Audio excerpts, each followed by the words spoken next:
And welcome, Hoosier fans, to another episode of the Assembly Call.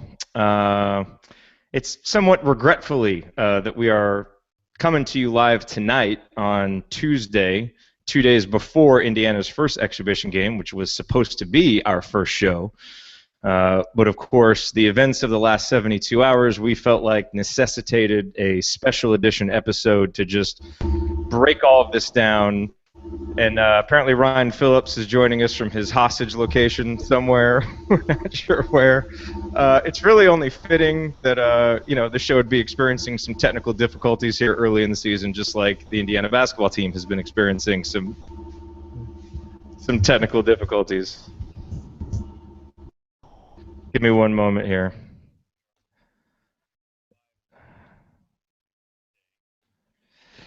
Hang on one second. I did watch a little bit of. No, we're back. Sorry. All right. Okay. Little bit of a false start there. I had the wrong window open. So let's do this again. Welcome, Hoosier fans, to another episode of the Assembly Call. We planned all this. We wanted the start of the show to be a disaster, just as kind of a metaphor for how the Indiana team, how everything is going for the last couple of days, and so that's why we wanted to start the show this way. But whatever. We're coming here to you tonight live to talk about the last 72 hours of Indiana basketball, which has just been a myriad of issues that have left a lot of us disappointed, frustrated, dumbfounded, not really sure what to think, not really sure what's going on. And so we're going to talk about those tonight, try and make sense of them, just trying to figure out where this program is, why the culture of this program seems to have deteriorated so fast, and really where Indiana basketball goes from here. And we'd like to hear from you as well. So please, you can comment on the YouTube video. You can send a tweet with the hashtag AssemblyCall, and we'll be able to put it up here, address any of your questions, address any of your issues. The first thing I do want to address tonight before we get into talking about the issues is just give the latest update that I have on Devin Davis's status.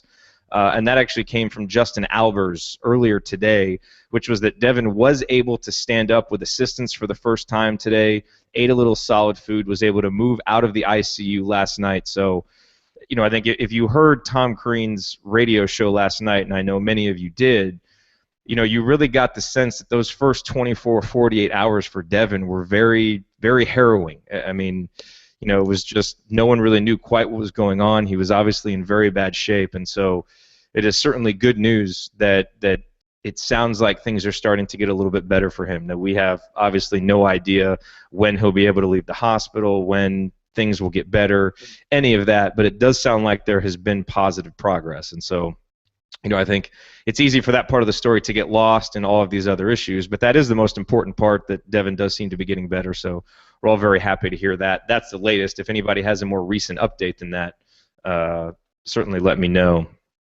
and we can give that here. But with that said, I've got my co-host with me, Andy Bottoms, Ryan Phillips, and so let's just go around the horn and just, I guess, give some opening statements on thoughts and feelings about what's going on right now. And I have to say, I'm glad we didn't do this show last night when we were kind of emailing and talking about doing the show last night.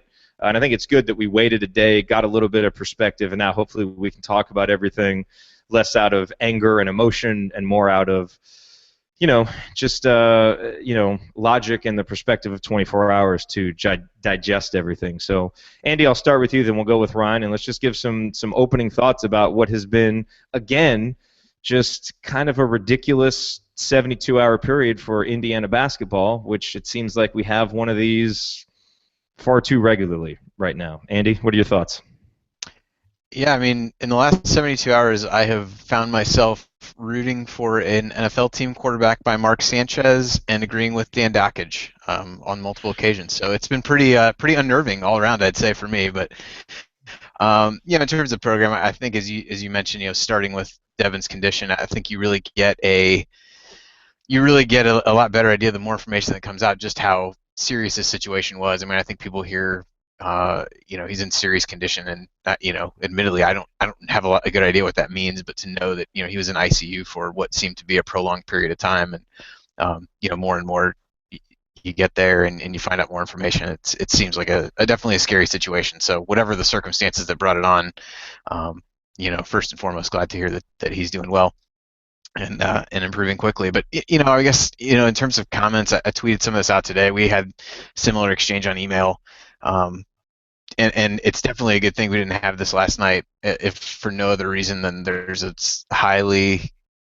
pretty high chance I would have gone on a profanity-laced tirade last night. So tonight I'll try to keep it a little bit better than that. But I'm going to kind of read from this email that I had to you guys, and maybe this is probably the best way to sum up my thoughts, because I really wasn't able to do it until I wrote this out. But so there was a guy on Twitter last night that was getting on me for being self-righteous about suspending college kids for alcohol and drug-related things. He kind of called it a farce, if you will, and was getting on me about that. And I kind of fired back with a couple things and then let it go. And so I don't know that any of us on the show, and probably a lot of people around, are going to sit here and say I haven't done something stupid that was alcohol related, whether it was in college, whether it was after college, whatever the case may be. So I'm certainly not going to sit here and act like I'm better than anybody and haven't, made poor decisions in that realm of life, and imagine most of us would share that sentiment.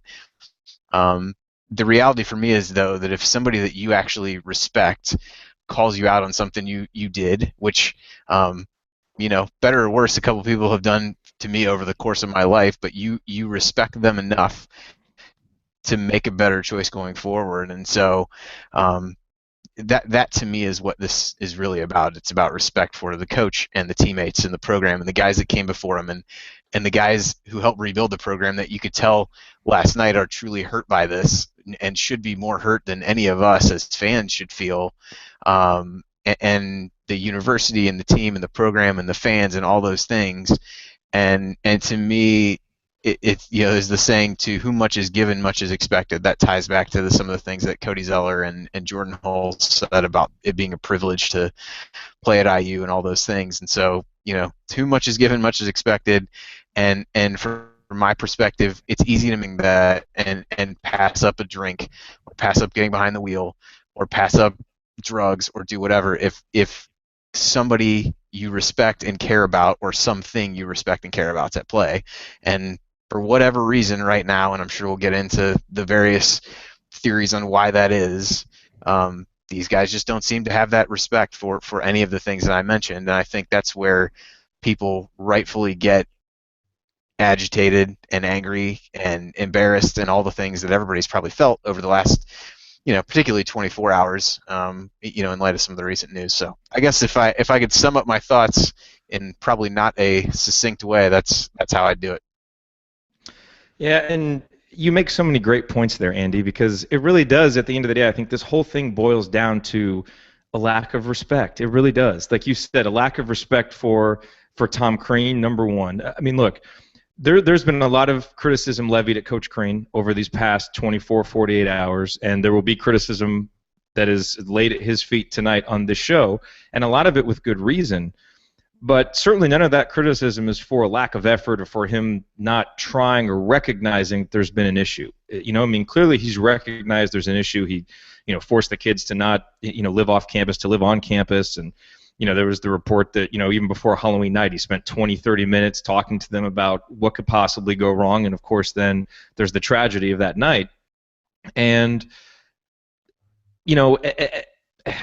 at some point, obviously, when you're the leader of a program, you do have to be held accountable for what goes on underneath you, for what the people that you are leading do. And I think if this happens one time, you say, okay, this is just one guy making a poor decision.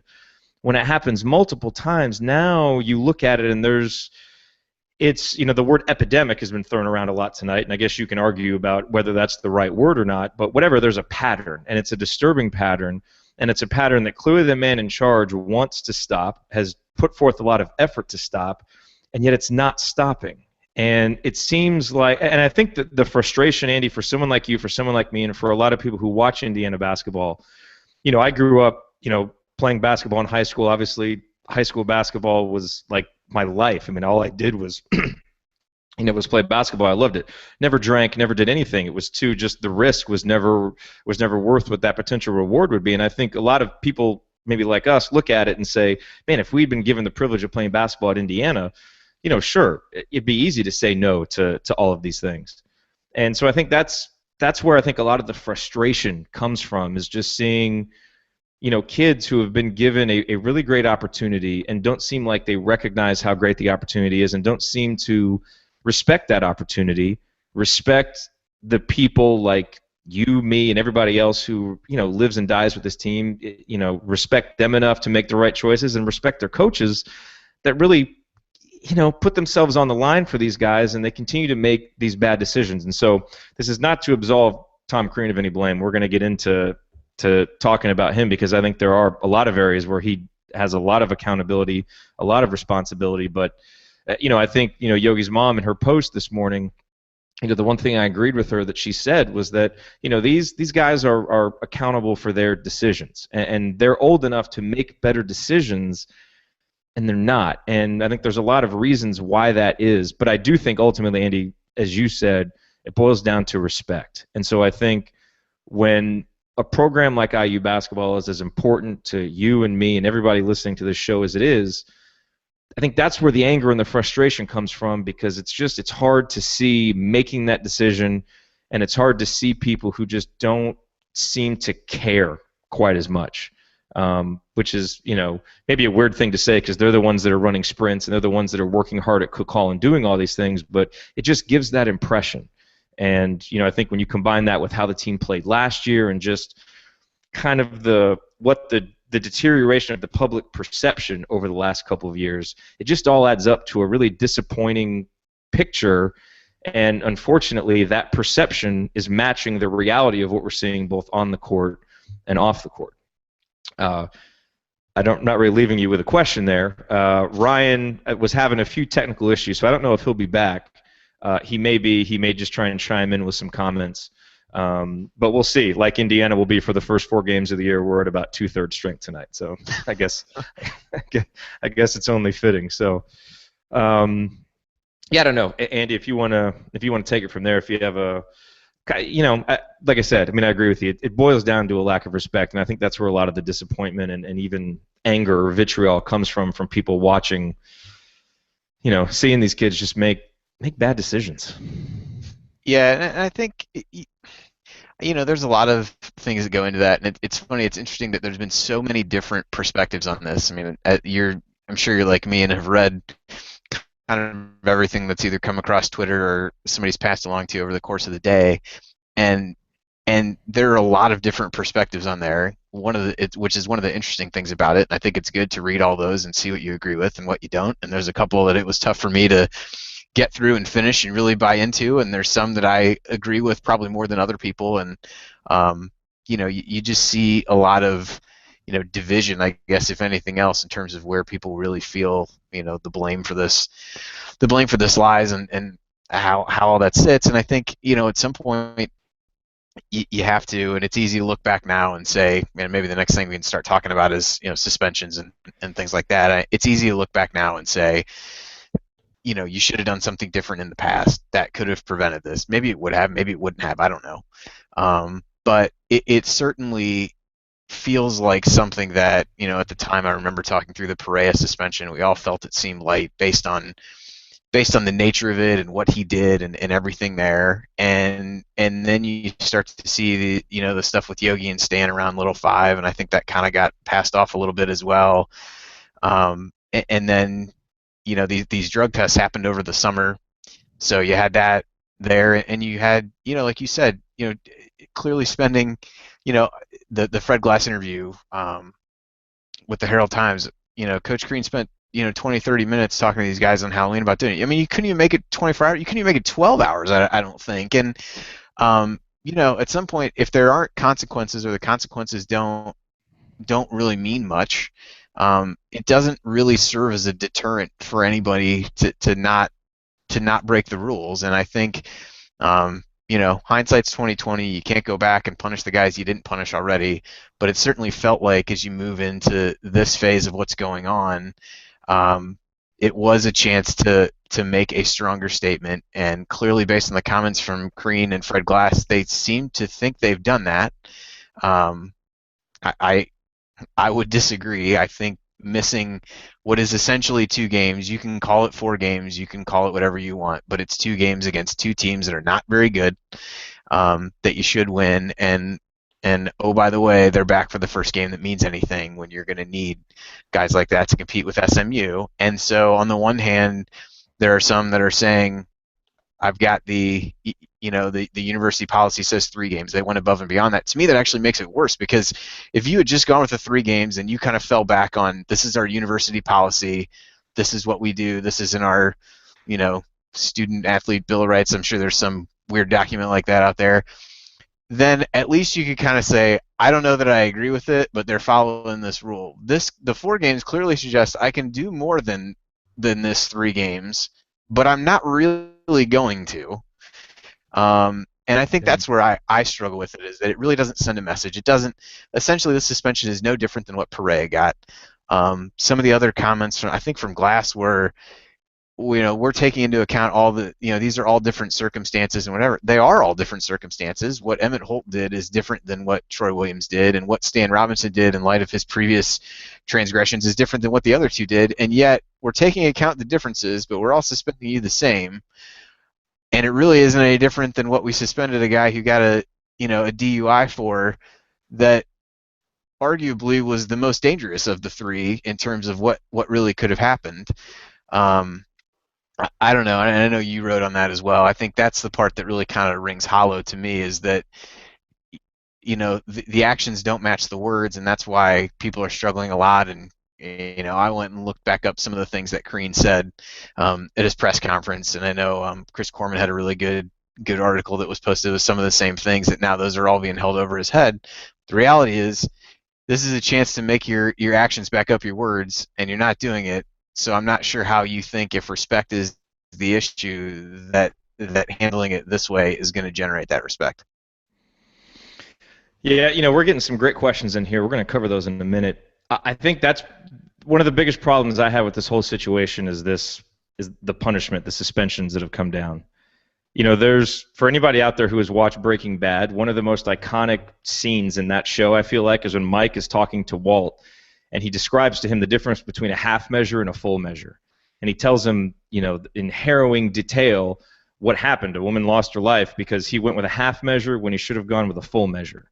And the whole idea, of course, is that, you can't just do something halfway. You can't make this kind of halfway punishment or halfway decision and hope that it's going to have the desired effect. And I really feel like these suspensions, this was an opportunity to make an impact where, obviously, what Hunter did last year, driving drunk and obviously being in no position to operate a vehicle based on the details of that was horrible, and he got a 2-game suspension. And if I recall correctly, I wasn't that much opposed to that decision at the time. In hindsight, I'm terribly wrong about that. That suspension should have been much bigger, and it's clear that there was really no message sent at all, because look at everything that has happened since then. The fake ID arrests, and obviously the failed drug test, and then what happened on Halloween night.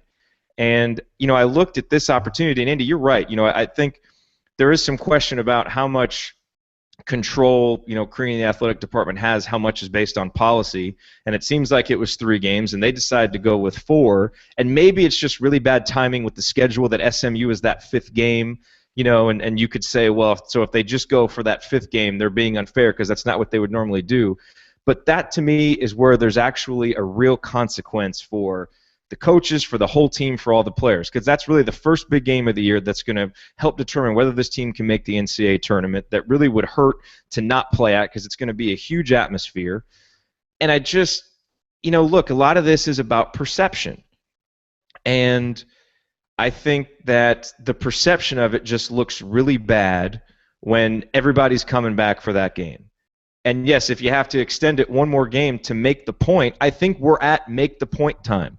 I think we're at, hey, it's time to take a full measure to make sure that these kids get it. And it's not, look, I'm one of those, I have these antiquated notions about college sports and all that they are more than about wins and losses. And it's a big opportunity to teach young men a lesson, right?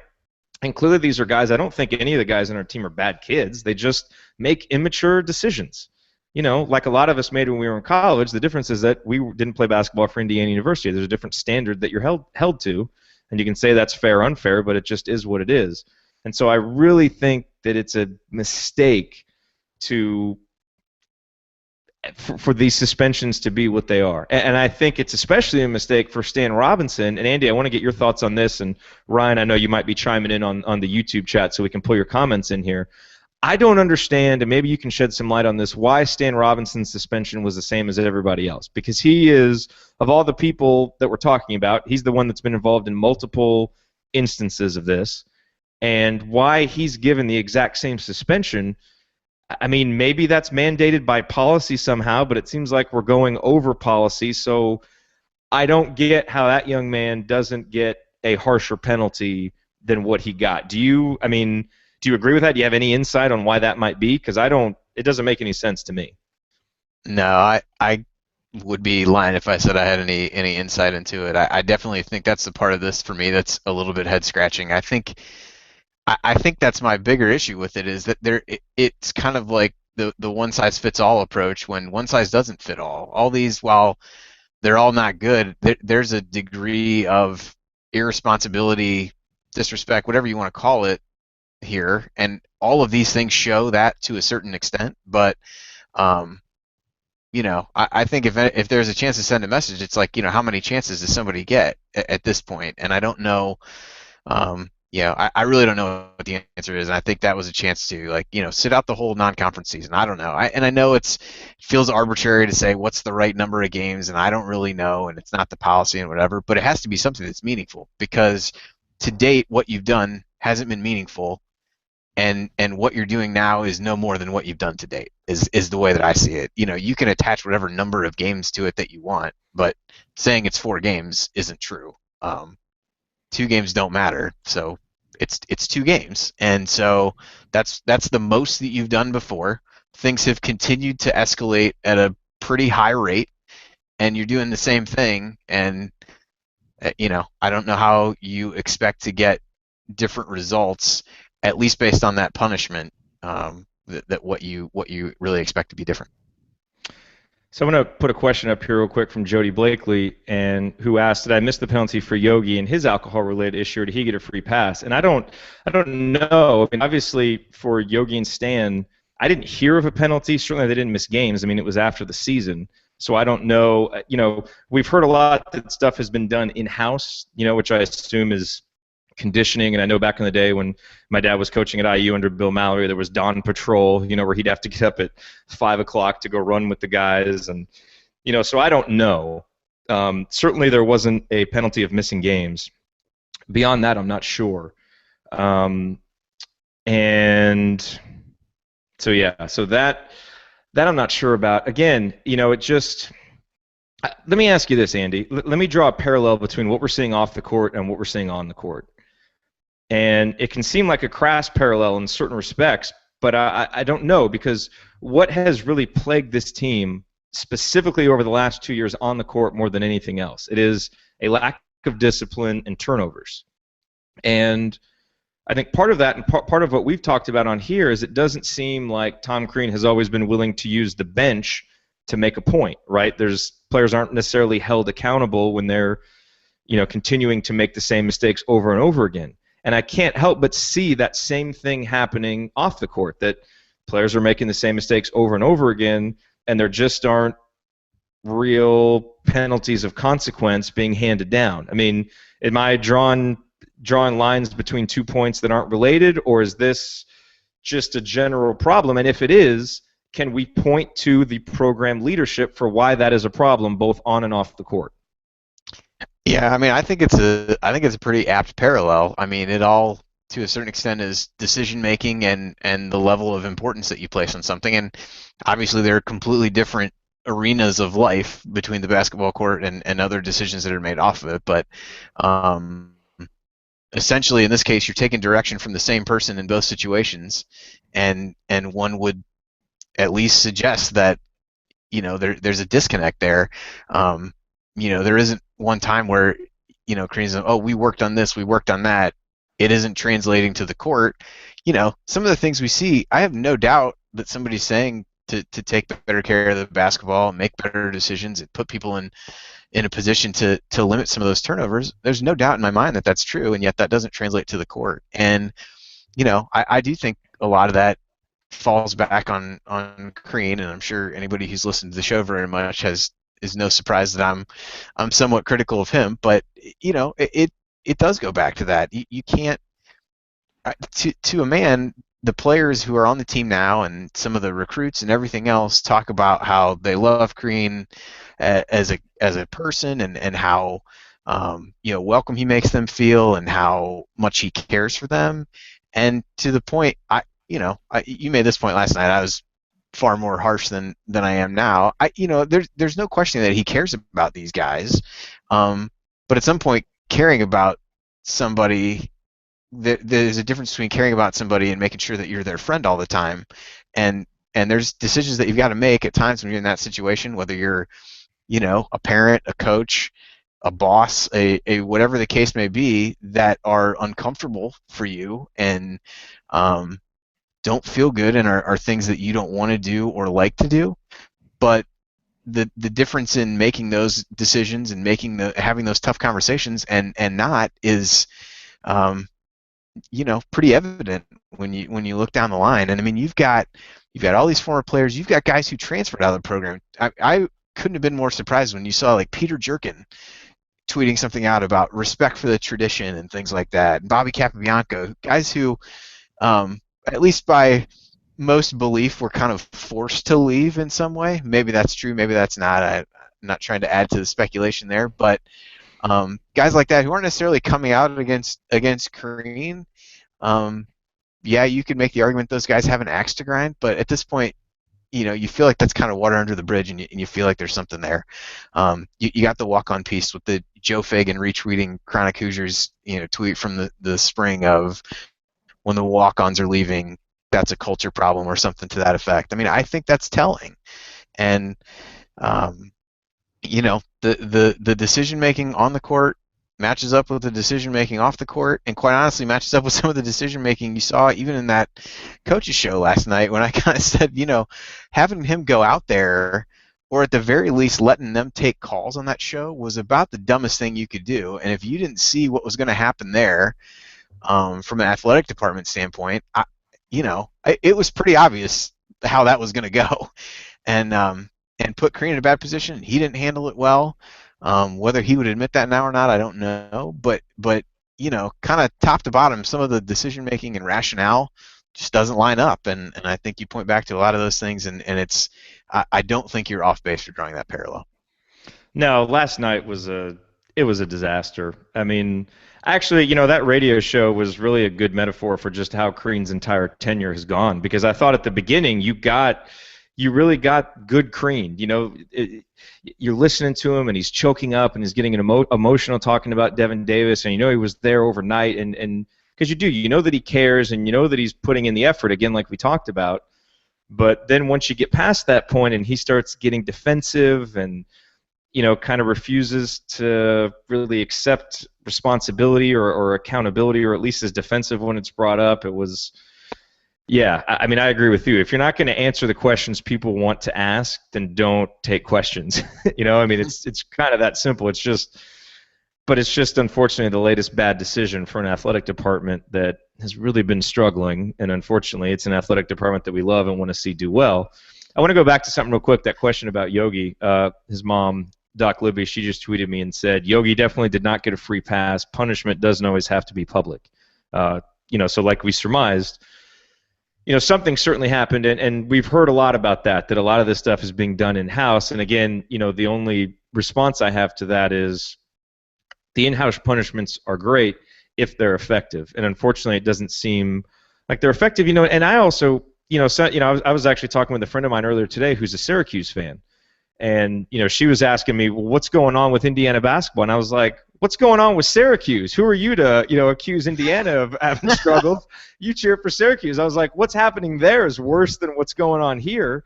And, for a moment, it gave me a little bit of perspective that, yes, there have been some really bad incidents, but it's not all bad.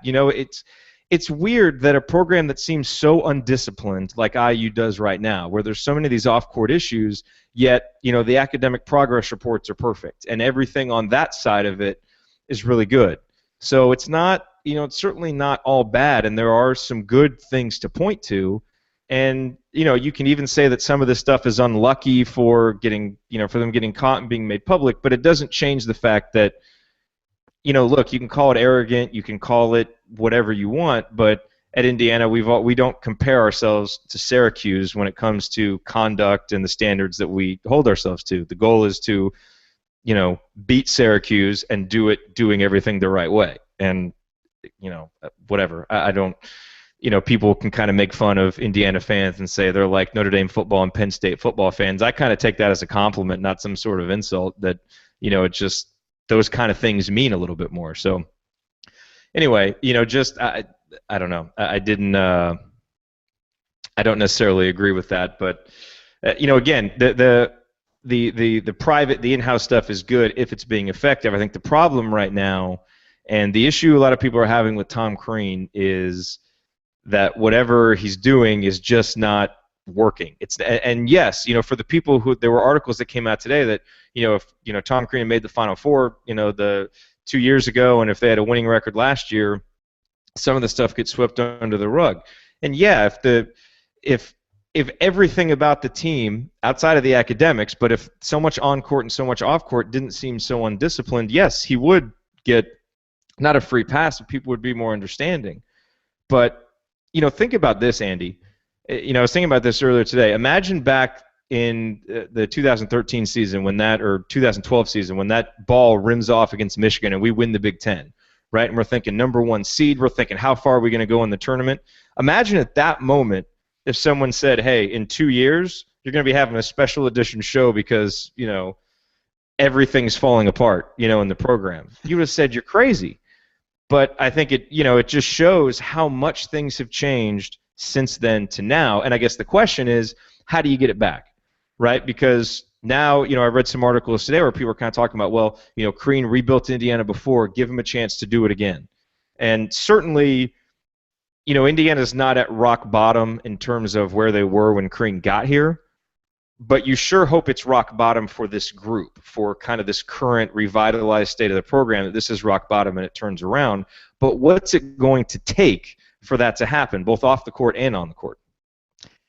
Yeah, I think one of the questions. So I thought one of the questions that, if you want to throw out some of the questions last night, that what do you do to deserve your job, and say that's an unfair question, maybe it is. I did think the question that was around leadership and how much they miss some of the guys, like a Hulls and an Oladipo and Elston. I thought that was a legitimate question, and I thought it was a chance for Crean to really praise what some of those guys had done and talk about how much they missed what those guys brought to the table, and I thought he completely failed on the answer.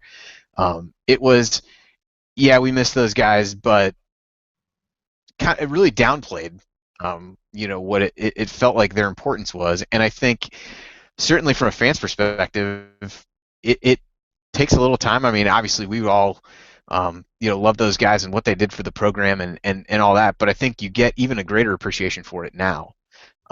You see some of their comments. You see the pride that they took in getting their ass kicked up and down the floor for a couple years to get it back to where it was. And just as quickly as it was built up, it feels like it's going back down. And I mentioned last night a guy like Verdell Jones. There's nobody who people were harder on from a fan's perspective, myself included. I'm not going to sit here and say that I didn't, rail on him from time to time. But you can tell that he cares and takes a lot of pride in what he was able to do, the part he played in it, and everything else. And those guys are rightfully pissed that things are where they're at, and I don't think you can downplay that. And I know that some of these guys now are put in a tough position to try to be leaders when maybe that isn't in their personality, maybe that isn't their role, maybe that's just not something they're comfortable with. And I think we talked about that a little bit with Sheehy last year, and it isn't that he didn't try to do it, but I think his personality was a little bit different, and he'd been through the wars and knew what it took and what he had put in. But I think that's hard to convey for some of these guys, and now everybody who took those lumps is gone, and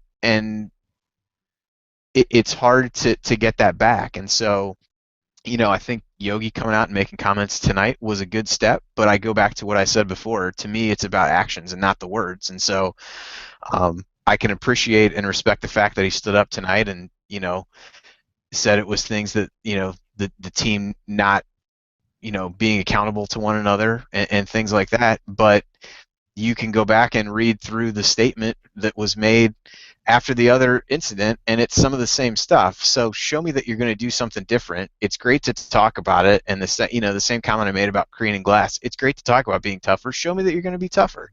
It's great to talk about you're going to hold each other accountable.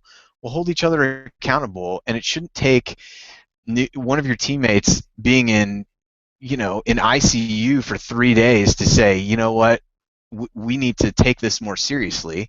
It's great if that's the wake-up call, and it should be, and it shouldn't take that. But I think that part of it for me remains to be seen, and I'm interested to see whether that's really carried forward or not. But I do think it's a player piece, and there's some element of people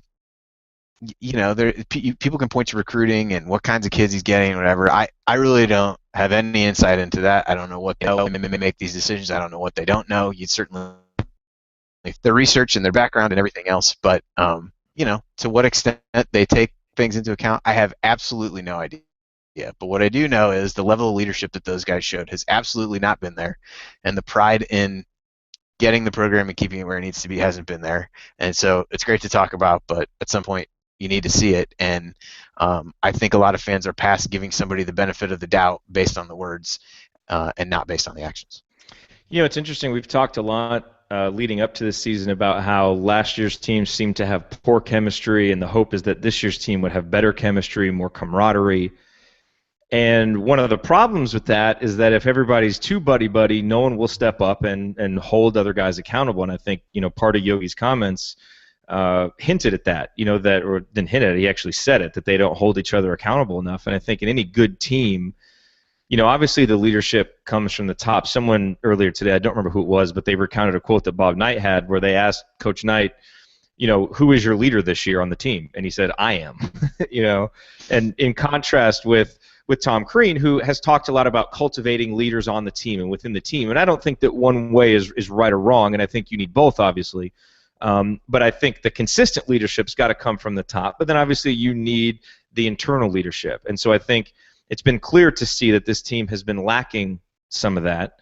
And yes, you hope that perhaps this is a catalyst for that to start, and maybe Yogi stepping up now as a junior.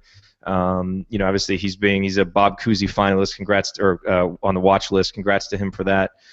Perhaps now he starts to. Obviously, he's been a leader in terms of scoring and handling the ball, but now in terms of conduct and how he's acting and leadership by example, hopefully he starts to do some of that too, because this team needs it. This team is built on a lot of young guys, and clearly they're not following the lead of their coach. I mean, that's pretty clear to see. And so if this chemistry is as good as everybody seems to be saying it is, then perhaps what this team needs is for one of that group to step up and lead them in a positive way.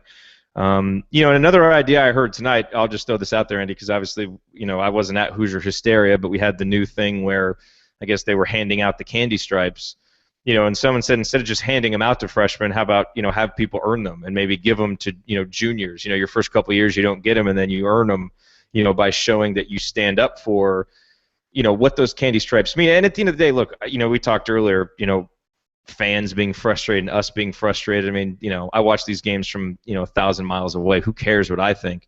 But when you see guys like Cody Zeller and Jeff Howard and Jordan Hulls and all these guys, what it means to them and how upset they are, that's what really gets you, where you're like, you feel bad because what they worked so hard to build up, now they're looking back on it like, what happened to it? And so, anything that can be done to just get that respect for the tradition, respect for what it means to wear the candy stripes, to be an IU basketball player, to get that back, and I don't know exactly what we do with that right now. It's got to be, like you said, it's got to start with actions. And, unfortunately, as I've said multiple times today, I think we have a roster full of good kids. I don't think they're bad people, and I think we have a good man as the coach, and I support them and, obviously hope for the best for the season. But kind of the few decisions that we've seen since then, as silly as it sounds, the decision to even have the radio show last night and how that was handled and the suspension decision, and maybe that was made months ago, But even if it was made months ago, still that decision, it doesn't give me a whole lot of confidence that things are turning in a different direction. So to expect something different, it's kind of hard to do that. But I guess that's where we're left, is just to hope that things get better. But I don't know that we have a whole lot of evidence to trust that it will, if that makes sense. Yep, I think that's fair. I mean, I think Doc had just mentioned something about having him earn the candy stripes yesterday. I think waiting a couple seasons in is probably a little extreme. I think ultimately what you want to get to a position, and I don't think anybody would say we're at this position now, is that you want to trust there's people on the team who are going to help them understand what that means, and what it means to earn that. I'm watching a replay of the Michigan State against, I'm not sure what, but there was a play early in the game when somebody didn't dive on the floor for a loose ball, and Brandon Dawson went up and shoved the guy on the court, put both hands in his chest, and just gave him a shove, and basically point, where he should have been. While that's extreme, I'm not sure what guys shoving each other on the court. It wouldn't be an unwelcome sight. I don't know if you guys lost Andy. I lost Andy. So, hey, Ryan, are you there? Do we have you? Can you hear me? We can hear you. Speak up a little bit because you're kind of low. Well, look at this. I am using a microphone I haven't used in 6 years. So, a handheld mic. It's like you're interviewing yourself. I know. It's a good look, man. I have to say, I apologize for all three people that tuned in just to hear my voice. It's been a bit of a struggle tonight, but perfect. And Andy dropped off. Now it's my turn, I guess, right? Yeah. So, okay, give us your thoughts. And you and I were just having an interesting chat over there. So, I'm curious, excited to have you bring that to everybody now. Well, I think that we have to realize that while this is bad for Indiana basketball, it's bad for Indiana basketball. Nationwide, incidents like this, obviously the Devin Davis accident is tragic, and that probably would have made national headlines no matter where it was. But the drug suspensions, a couple of alcohol arrests, again, those are bad. It stinks. But in the national perspective, that's, for a lot of programs that are considered good programs, that's average everyday stuff, and we have to keep that in perspective. I think there are.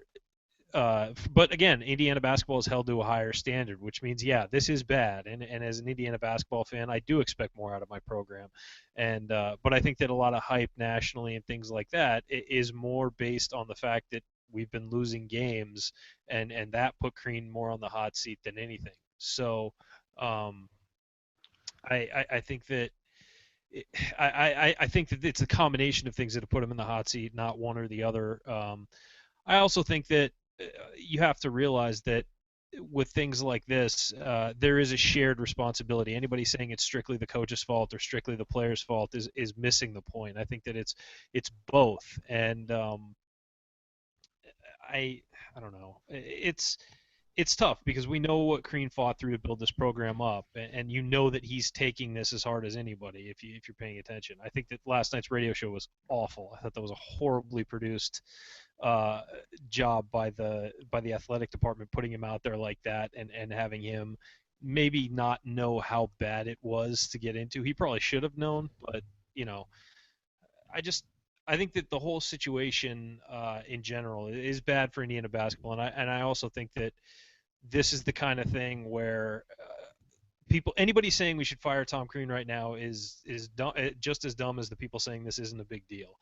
I think that he has this next few months to turn things around, both on the court and off the court, and it's going to be interesting to see where it goes. I do think it would be dumb to fire him right now. I don't think that gets anybody anywhere. Obviously, he's going to be on a very short leash for this year, and it's going to be a constant topic of conversation. Every loss is going to be magnified, and every weird decision and every strange substitution pattern that Andy tracks. I mean, it's all going to be heightened this year. You bring up an interesting point there, Ryan, which is that, and Rick Bozich wrote about this today, that things really started for Crean at that Syracuse loss, 61-50, right? That disappointing loss where, it was just Indiana looked inexplicably bad, and that if the team was still experiencing that level of success, a lot of the stuff would be swept under the rug. I mean, do you buy into that it's really more the losing and the struggles of last year? But what I would say to that is, don't. And Andy and I talked about this earlier. I don't know if you were here, but the lack of discipline off the court has really seemed to plague this team on the court. So where do you separate the two? And so if you want to say that, well, this stuff happens everywhere, yeah, this stuff may happen everywhere. And you and I talked about Michigan State in the chat, that Michigan State's had a lot of arrests, but they sure seem to play disciplined on the court. It doesn't seem to be spilling over. But unfortunately, with Crean's teams the last few years, on court and off court, it seems a lack of discipline and poor decision making, and that it's all running together. So, where do you separate those two, and where does his accountability lie? Like, I mean, where do you start saying, okay, yes, a lot of this stuff happens, and the kids are making individual decisions, but ultimately, he's the one responsible. Where does that come in? It's his program. He's responsible. There's but I think it's, like I said, it's a shared responsibility between him and the players. You said, a lack of discipline on the court, a lack of discipline off the court. I think you can also look at it as a lack of maturity on the court and a lack of maturity off the court.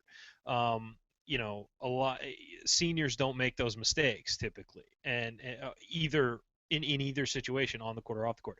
I do think if we were a Final Four team, if we had won a national championship, I think that people at Indiana would be defending Crean, as harshly as they are ripping him now. I think that, success on the court makes a lot of things off the court easier to take. Now, it is Indiana, and that shouldn't be the way it is. We're a different program. We should have a higher standard. I mean, look at what's going on at Florida State with the football program. I mean, that place is absolutely out of control, but they won a national championship last year and undefeated this year, and you see nobody nationally suggesting that Jimbo Fisher resign or step down.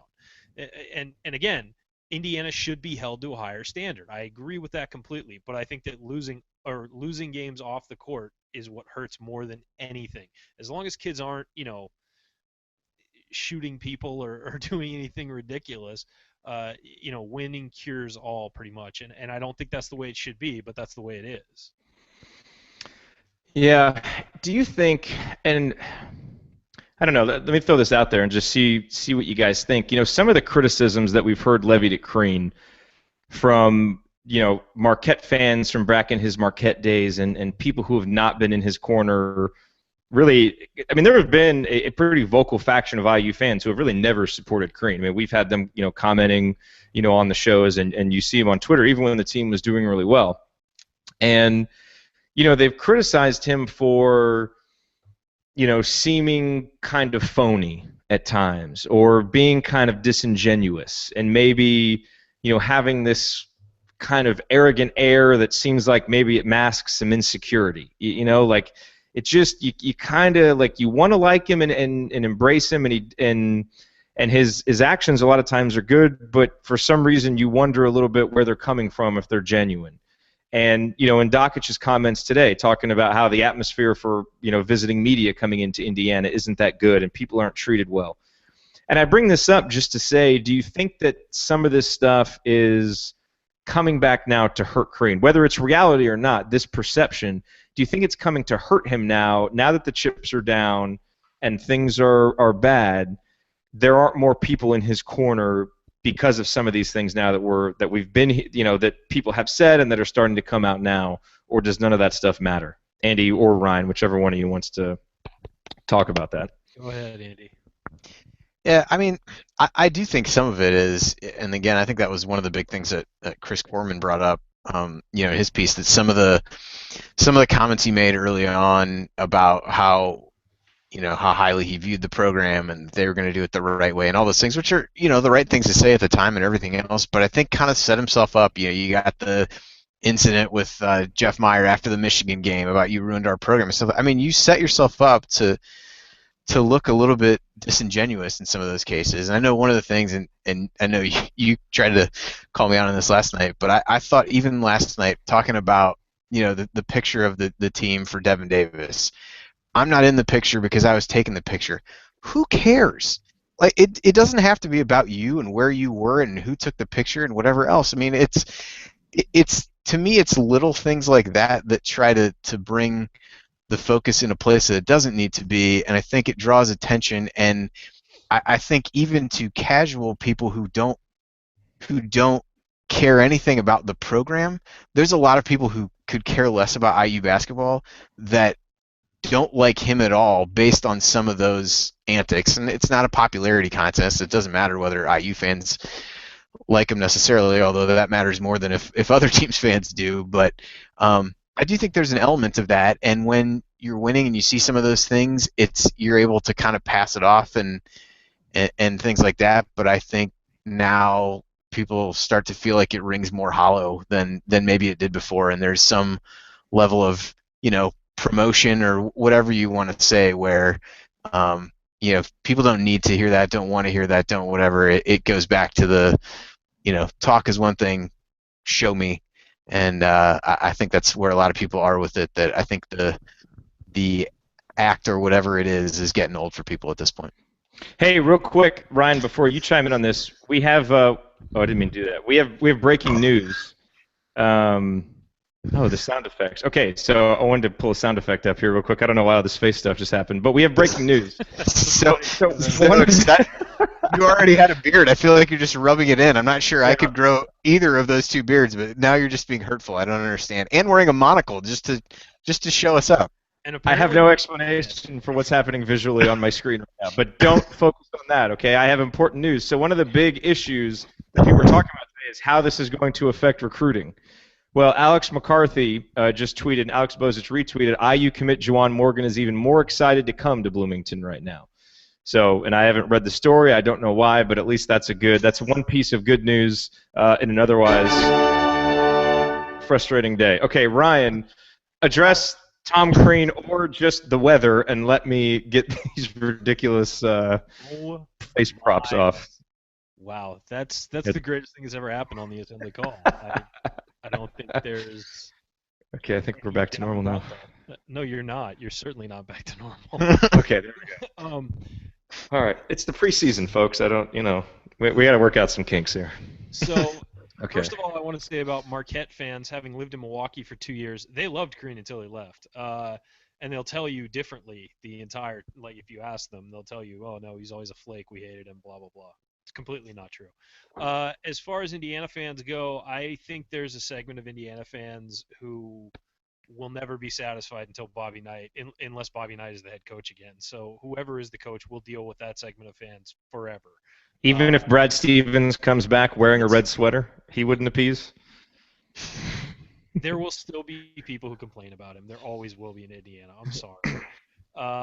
When we were number one and heading into the tournament that year, 2 years ago, people were still upset and everything, and we looked like we were a national contender. As far as the rest goes, I mean, these things about Crean that annoy me and other people, I think at this point they would find anything to annoy them, and that's fine. I'm annoyed at times with him as well, but you have to also realize he's been put in an insanely difficult position this week. So being upset at comments he makes on a radio show about the photograph or about this or about that, I mean, put yourself in those shoes and try and try and convince me that you would give an A+ performance. It's kind of hard to do that. I'm kind of giving the guy the benefit of the doubt this week because one of his, to a lot of coaches, that's like one of your sons was in a really bad accident, in a really bad situation. He's had to see him, laying in a hospital bed and not doing much. And reports are Crean was there like the entire night with Devin Davis and stuff like that. I mean, that will put anybody in a weird position, as far as having to go out and then face the media and things like that.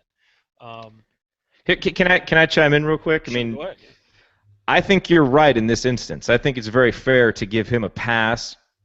I don't even know if he knew. Legitimately, I don't know if he knew that the news had broken about Stan and Troy, because that happened so soon before the show started.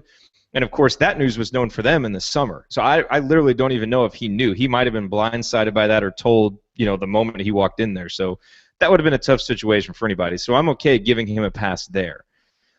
But I will say this just to you personally, that of the three of us, you've always been more willing to give Crean a pass, to apologize faults away. Maybe faults isn't the wrong word, but just to always take his side. So, I mean, at what point does that stop? Like, at what point does he not get a pass? Does he not get the benefit of the doubt when negative things keep happening for you? Oh, I've said this is he either has to turn it around or he's gone. I mean, that's my. What does that mean, though? Like, what's the turnaround?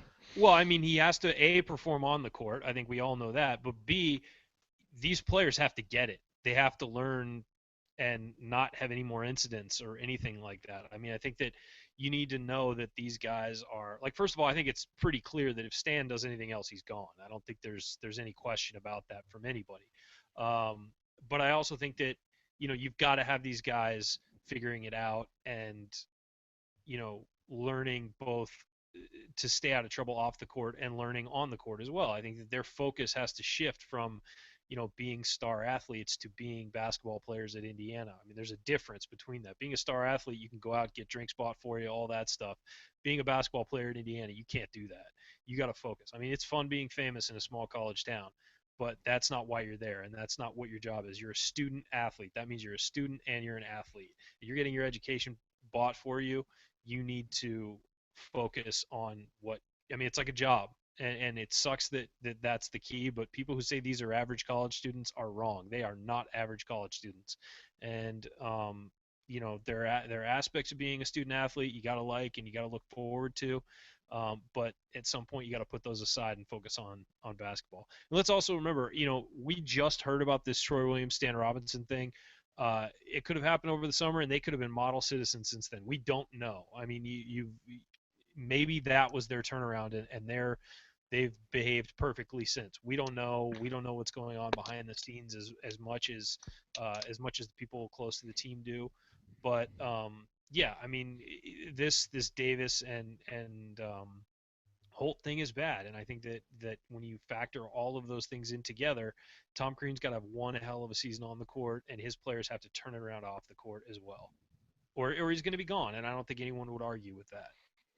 So we've spent an hour now talking about this and talking about the issues, and we know what they all are, and I think we all agree generally what needs to happen from here. Clearly, for Tom Crean to be the coach next year, some good things. Well, no more bad things can happen off the court, certainly, but some good things have to happen on the court. So let's spend the rest of the time that we have here looking forward. And Andy, I'll go first to you.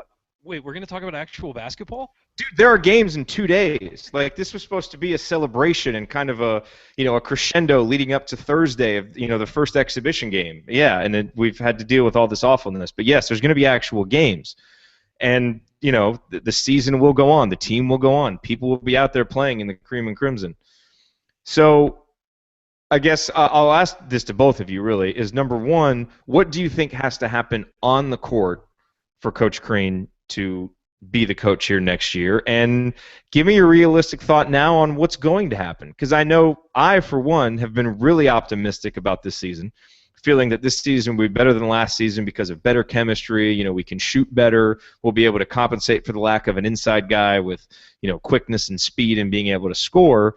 But obviously, when you take perhaps Devin Davis out of the equation, and you've got this kind of turmoil and distraction, which can go either way. It can either galvanize a team and give them an us against the world mentality, or distract them and make it hard to focus. You never know, and it's usually after the fact that you apply how that worked.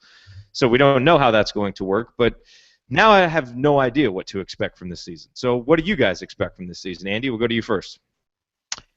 I have less idea now than I did before, kind of like you. I think, the questions about the team are pretty well known. One, what are they going to get out of Hunter Perea? There's arguably nobody, and particularly with the news about Davis, and as we've said, his health is the most important thing. It feels odd to talk about his role on the basketball court, but I'll attempt to do that as best I can. He was one of the other guys, albeit undersized, could at least come in and give you some rebounds, and was one of the leading candidates probably to really spell Perea when he came out, because Tim Priller, from everything that I've read and understand, is not really a true inside guy. Jeremiah April's been banged up pretty much since he got on campus, and so you don't have a lot of big bodies inside, and so I think that was an area where Davis kind of plays bigger than he is, based at least on some of the things he showed last year. So I think that makes Perea that much more important. I think the development of Troy Williams is also huge because you really don't have anybody else kind of in that um, height range, skill set, and everything there. And I think the turnovers is a big one. So you look at those things along with the rebounding that kind of goes with the size. To me, those are the big questions. One of the things we talked about, or that I sent you as a question to ask Alex about the Canada trip, was how they push the tempo, which is going to be equally important for them because they're going to be playing 3 to 4 guards pretty much all the time.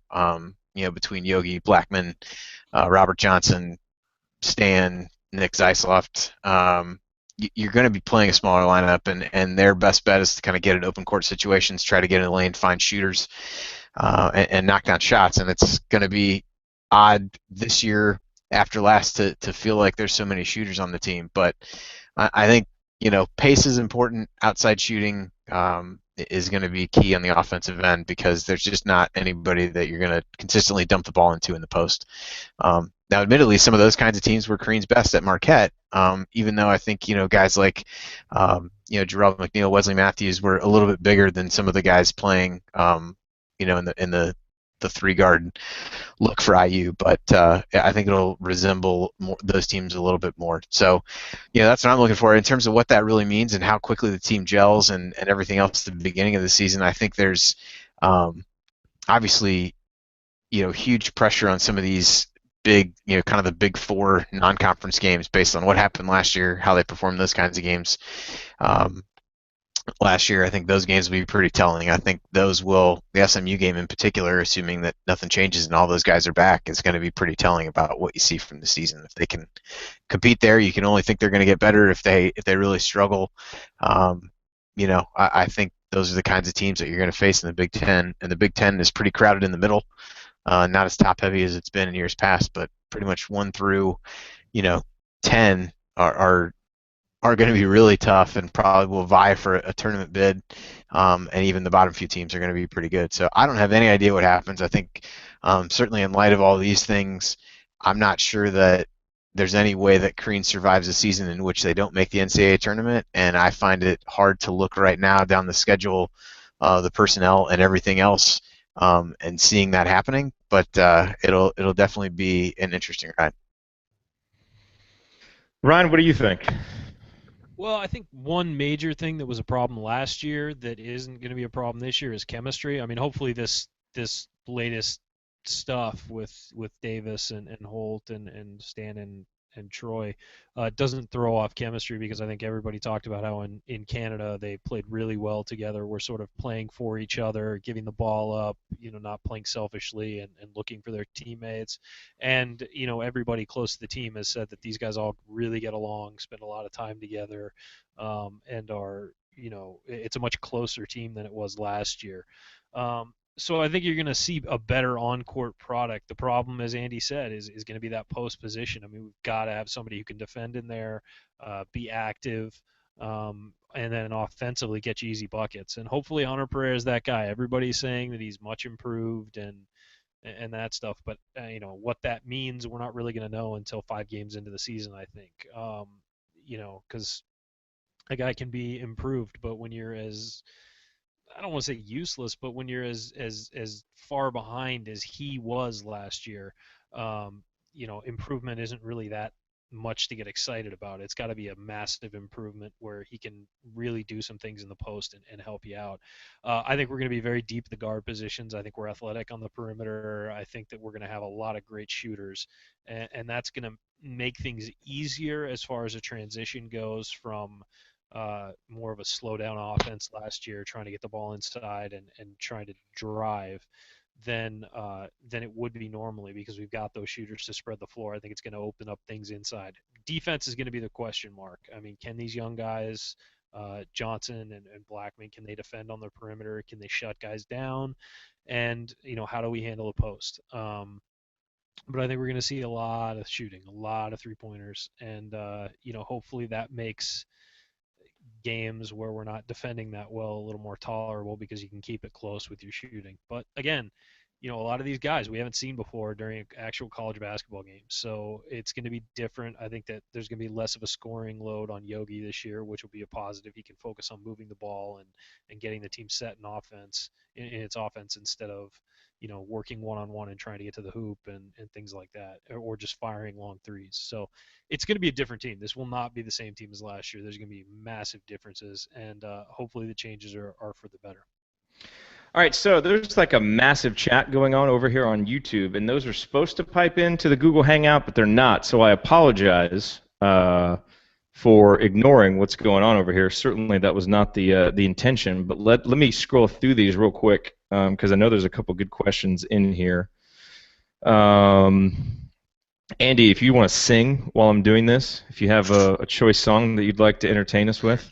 Tempting. I will say I was just looking at earlier tonight. There was a exhibition game on Villanova was playing Northwood, and I thought, oh, this is the Northwood team that IU's playing on Thursday. And as it turns out, it is not a team IU's playing on Thursday. So I thought I was going to give a really detailed scouting report on a bunch of players that I have no idea who they were to go into that. But apparently that was Northwood of Florida and not Northwood of Michigan. So I know just as little about them as everyone else does. So I could have filled time with that, but unfortunately, it turns out that's not the case. What are the odds there are actually woods in a northern section of somewhere in Florida? Why would you call your school Northwood if you're in Florida? Unclear. My favorite that I saw over the weekend, though, I watched BYU play against the Colorado College of Mines. Yep. Which was pretty exciting. I got in a few good puns that were really well received about that one. So maybe you can get them on the schedule next year. That might actually improve the strength of schedule. So we'll see. Over last year, certainly. Hey, wait, Andy, say that awesome joke again, real quick. What was that? About improving the schedule. Oh, well, maybe the Colorado College of Mines could improve the schedule for next year. Damn it, I hit the wrong one. Sorry. You really did. Wow. Okay, so... This is going off the rails. Let's take some calls, guys. Let's see what happens. Actually, hey, Chronic Hoosier did have a good question. Andy, he asks, how many possible rotations with a 7-man active roster? These are serious. I don't know. Man, I majored in math. I should totally be able to give the permutations of what this looks like. I don't know. I don't think we know. I think there's just a revolving door at that point. So less than we're accustomed to, but I think we can make it work. Okay, now here's the serious question. So Landon Turner Overdrive, been a listener since we started the show, had a couple interesting questions. And Ryan, let me get your take on this. And he asks, will the weight of the internet ultimately crush Crean a la Dave, Brandon, and eventually Brady Hoke? Then he follows that up with, much like the Michigan man meme fueled the internet takedown of Brandon, did Crean's It's Indiana line set up the fall? And we're starting to see that more. Chris Corman talked about that in his article. And, it's one of those things. People loved that about Crean when he came in. Heck, we had that in our little intro. It's Indiana, the absolute pinnacle of all that is college basketball. And now people are kind of bringing it back, as a negative almost. What do you think about that? I mean, obviously there are parallels between IU basketball and Michigan football, but how strong do you think the parallels are? And do you see a similar fate kind of befalling Crean and Glass that we're seeing happen with the Michigan guys? No, I don't. I think that Hoke has been a disaster since he got there with zero success. I think it's a completely different situation. He came into a program that was struggling, but nothing like Indiana, and so he was given time to rebuild and never got it going again. Crean has shown that with the right players, he can be successful. Of course, it's on him to bring those players in. As for the internet bringing him down, I don't think Indiana's as susceptible to that as a place like Michigan is, because Michigan's been bad at football for a while, and we were up and down and things like that. But I mean, we were making the tournament. We had some NCAA sanctions after Sampson, but that was a good team. The team was actually playing well. So I just think I think it's a completely different scenario. I don't think Glass will be taken down by this at all. And also, we have to keep it in perspective. I mean, Crean hasn't sent a guy with a concussion back out onto the court. He hasn't, he clearly doesn't. He clearly cares about these kids and is trying to take care of them, but is just having a really bad string of bad luck. Whereas I think with Hoke and Michigan football and Dave Brandon, that's there's been some really embarrassing stuff going on there. That I mean, I think that while this stuff is embarrassing, it's not on that level. Now, bad luck would seem to suggest that these are the only issues that have happened, and they've just happened to hit the media. Do you think that when you have 4 or 5 of these stories that come out, that it's kind of one of those where there's smoke, there's fire, that there's maybe 15 or 20 other things that haven't been reported? And I don't know that. I'm not, speaking from knowledge, but I'm just saying, do you really think it's just unlucky, like every time a bad decision's been made, it's hit the media? Or before last year, the group of players we had, I mean, just based on what I know about them and things like that, I don't think they were the type to have this kind of incident happen and get swept under the rug. Last year we brought in it was a completely different team. It was all young guys who didn't know what they were doing. There was no leadership, stuff like that. And so I think this stuff, if maybe there's been more, but we don't know and we can't speculate on that.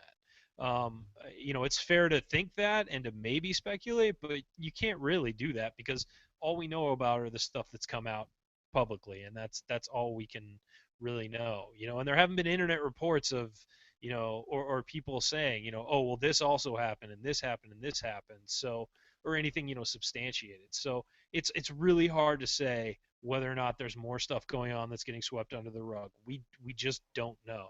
I will say that one thing that Karina has going for him, and Ryan Carrazza at Inside the Hall mentioned this yesterday, we've had 4 straight perfect academic APR scores. It's not that he's not spending time with these kids and that they're not doing the job in the classroom or anything like that. It's not like we've got a program-wide problem of academic failures and off-the-court failures and on-the-court failures. I mean, there are some things this program is doing extremely well.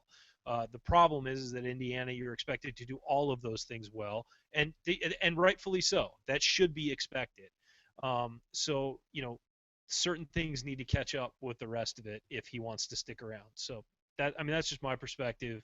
I'm sure some people want him gone right now, but I can guarantee that's not going to happen, and I don't think that would solve anything. This one is more timely. I really wanted to jump in after the Brady Hoke stuff with this, but I think the parallel that we're really missing here is the volume of clapping that both Karine and Brady Hoke do. I think that's probably the perhaps the biggest parallel between the two. So I'm not sure. I tend to agree with Ryan that I don't know that things will play out the same, but I do think that's a parallel that perhaps deserves more attention. So let's wrap this up, fellas. We've been going for about 75 minutes. I don't know about you guys. I'm glad we did this. Listen, I've only been on for like a half hour. I'm ready to keep going, man. I don't know what you're talking about. Well, if you get your microphone situation set up, you could join us on time.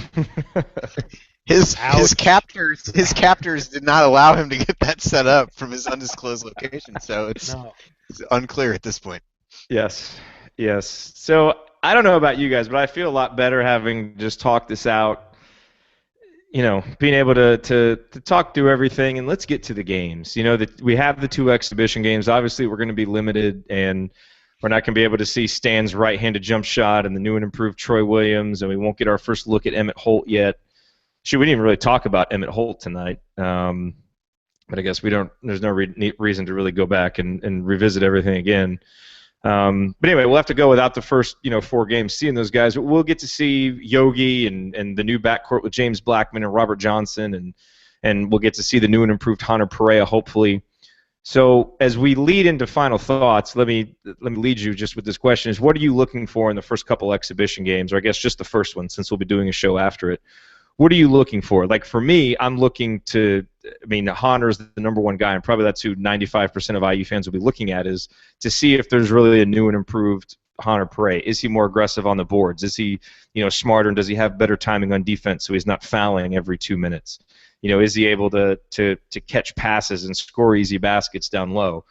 Because if he shows that, and he should show that in an exhibition environment, then that's at least something to portend good things for the future. I think we all expect guys like James Blackman and even as freshmen, James Blackman and Robert Johnson to play well. But for me, I really want to see Hunter. What are you guys watching? And then just what final thoughts do you have to wrap us up tonight? Yeah, Andy, we'll go to you first. Yeah, I'll take that first. I think it's going to be really hard to take out of these first couple games what we thought we might. The exhibition games are kind of a crapshoot generally anyway in terms of what you're going to really get and how much of a conclusion you can draw from that. But um, I think the potentially good thing if you're trying to be the glass half full guy, which I always play that role in here. Is you're going to get to see more of these guys than you might have thought initially. I think that's not a knock on substitution patterns, but you have fewer guys. You're going to get to see pretty extended looks at these guys and what they can do. And I think that's exciting because you take away all these other things that are going on. This was a season that I think a lot of people were really excited to see. There's some different pieces. It's going to be a completely uh, different look and potentially style from the team this year based on the personnel. And so I think that's something people were excited to see and kind of put last year behind us and some of the struggles and frustrations that were there. So I think you're going to see some of the same things, just not a full look at it, but we'll definitely be interested to see that. And I think even in games like this, the rebounding will be interesting. A lot of these exhibition teams don't have a ton of height, but neither does IU in this case. So how they can compete on the glass and some of those things, I think, will be interesting. So still some things we can take from it, and we'll try to talk through that after the game and see what conclusions we think we can draw. I mean, in terms of final thoughts, I feel like a little bit of a broken record, but to me, we're clearly at the show me stage of things as it pertains to the off-court stuff. We've read the statements, we've heard the words from everybody who's been involved to everybody who's involved with the program, and the net result hasn't changed no matter when these things have happened, no matter who was at fault, no matter if you think it's okay or not. The reality is that the behavior hasn't changed, and at some point it has to. I know Greg Doyle keeps throwing out the 6 out of 13 guys have had some kind of alcohol or drug related issue in the last 6-7 months. No matter what your view is on whether it's okay in their college kids, that's too many. That's too symptomatic of a larger issue. So it's great that everybody's talking about it. It's great that people are trying to take leadership roles, but at this point, show me with your actions, not with your words. The words with me and with a number of people I think are really ringing hollow. And I don't think whether people are going to give Crean and this team another chance, I don't know. I think, we will. We like the program and love the program and care about it enough to do that. But I think we're definitely, have probably fouled off the after we got 2 strikes, we fouled a couple off. I think we're pretty close to strike 3 at this point if something else happens. So hope it doesn't come to that. I hope we can talk more about basketball than some of these things over the course of the season, but to me, it's all about the actions at this point.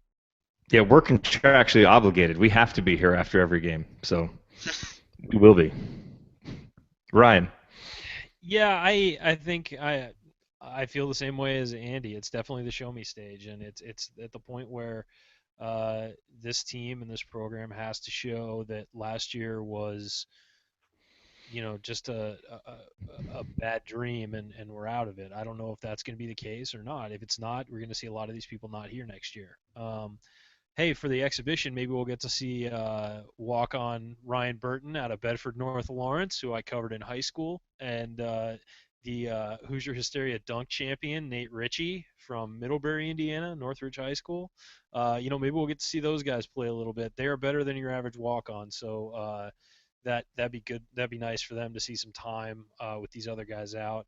I am excited to see what kind of defense we run. Being a smaller team, to see if we run more zone, see if we play a sort of high pressure man on the perimeter to force a lot of turnovers and things like that.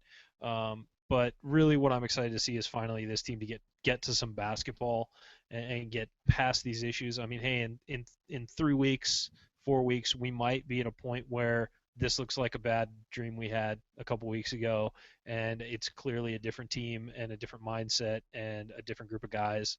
Hopefully that's the case. We don't know what we're going to see, what's going to happen, but this team's going to be tested early, and it's got to be up to those tests, and hopefully all this bad off the court stuff will bond them and bring them together instead of ruining things and setting them up for failure. So I hope we can just get to basketball and enjoy the season, and that these things were the last remnants of a trip to rock bottom, and we're just going to bounce hard and come right back up. I hope so too. I hope that we do look back on this as some kind of nightmare. The problem is it feels like we've been waking up in the middle of the night screaming far too often lately. Whether it's the horrible end to the reign of Samson, to ceiling tiles falling, to this. I mean, it just seems like with Indiana basketball, there's just been one thing after another. And, I think maybe that's part of what's contributing to just the strong reaction is, part of it is just an exhaustion at the idea of, here we are dealing with this stuff again. I think the hope was that, Cream was going to come in and turn everything around, and everything was so idyllic at the beginning, from the It's Indiana to the Watt shot, and everything is just going so perfectly. No one expected to be here, to be back having these conversations, to be distracted from what's going on the court with all this stuff off the court, because at the end of the day, we're heading into a season with a backcourt that is comprised of two McDonald's All-Americans and Yogi Ferrell and James Blackman Jr., both guys who should have careers in the NBA. We've got a top 50 recruit in Hunter Perea, who is manning the middle, a top 50 recruit that North Carolina wanted in Robert Johnson, guys like Troy Williams and Stan Robinson that were highly recruited. I mean, I know we've been picked to finish anywhere from 8th to 10th, and you can pick all kinds of holes in this team, but there's a lot to be excited about with this roster and with this team. And unfortunately, all we've been able to talk about is all of these negative issues, all of just these, just the recurring nightmare, like you said, Ryan. And so, yes, I do hope that we look back on this several weeks from now, and it's not necessarily a blip on the radar, but as you said, kind of a rock bottom moment where things really turned around and we say, wow, I'm proud of these guys for coming together, for turning things around. They made some bad decisions. Everybody rallied around each other, and we're seeing the fruits of it now with better decisions off the court, a better team on the court. I think that's the hope that everybody has, and so all we can do is take it game by game, and we start with the exhibition game, and we start to see if actions start to match the words, both on the court and off the court, and hopefully they do. And if they do, I think this still has a chance to be a pretty good season. But it's pretty clear things are tenuous. And so the fear is that, one kind of negative issue here or there could really send things off the rails. And what would prevent that from happening is leadership. And that's what we need to see happen for this team is, I think, for the man at the top, Tom Crean, to exhibit more leadership, stronger leadership, more decisive leadership, more full measure, not half measure leadership. And for guys like Yogi Ferrell to step up like he did today, to speak on behalf of his teammates, and hopefully actions will match up with those words. The last thing I will say, kind of as my final thought, is that whenever issues like this pop up, and they popped up back when Coach Knight was fired, they popped up, at the end of the Davis era, they popped up with Sampson, they popped up, with Crean, is, I think people start to, I don't know what the right word is, criticize or mock this whole idea that Indiana fans have of, that their program is somehow better, that we do things the right way, and we, academics are important, and character is important, and winning is important. And I feel like each one of these moments is always kind of a checkpoint for fans of Indiana basketball to remind themselves what's really important to them. And so I would just, for anybody who's saying, man, it's kind of exhausting holding our program to a higher standard than other programs hold themselves to, and they're still out there being successful and they don't have to worry about this stuff, I would just say don't lose the faith. Don't lose that strength, because I think that pride in what Indiana basketball is supposed to mean is part of what makes being a fan of this program special. It's part of why, three guys who are 10-plus years removed from their graduation get together after every game to talk about it, because it's more than just the basketball, which is a hokey notion. I just happen to believe that it's true. And so whenever these checkpoints come, I just say, remember why you became an Indiana fan in the first place. Think back to what separated it from the other teams you could have rooted for, and the other things you could have gotten excited about, and the other things you could have become passionate about. And there's no need to apologize about that, for that, to yourself or to anybody else. And as annoying as Dan Dockich can be sometimes, and as childish as he can be when he's dealing with callers and just all of the reasons why you want to punch him in the face sometimes, that part of what he has said this weekend has rung true, that it is different and there's a higher standard and there's a pride that you have as an Indiana basketball fan that is not only okay, it's what you're supposed to have. And so, these are moments where we all can kind of rally around, remind ourselves of what's important, and remember that we're all, just like the former players are, kind of carrying this torch for what the program means. And really, it's up to us to educate the younger people and these players on what it is. And so I think, clearly there's been a failure there, and that message isn't getting through, and we have to continue explaining that message and never waffling on it, never giving in, and never trying to make concessions and say that, oh, well, this isn't going to be as important anymore. It should be, it is, that's Indiana, and that's what makes this program so special. So that's my final thought. I wanted to chime in real quick, Jerod. I just wanted to say, and I know you guys mentioned this earlier, but I wanted to get in on it too. First of all, just get well, Devin Davis. I think that's something that should concern everybody more than anything we talked about tonight. Hopefully, reports are he's doing much better, which is, I think, should be the top concern of anybody concerned with this program. Yep, no, I agree. We led the show with that. We'll end the show with that. I think that's the best way to go, and hopefully, we continue to get great news on Devin, and we're all thinking about you, Devin, and get well soon.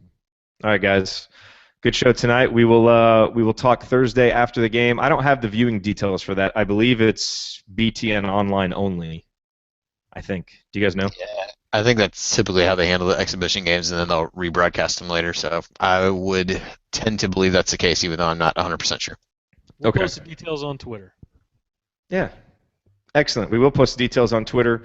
We will post this show. It'll be on iTunes, assemblycall.com/iTunes. Go there, assemblycall.com/subscribe. Get on the email list so you can get all of Andy's exciting substitution analyses, which will be really easy for him here early in the season, as Indiana barely has a bench to substitute with.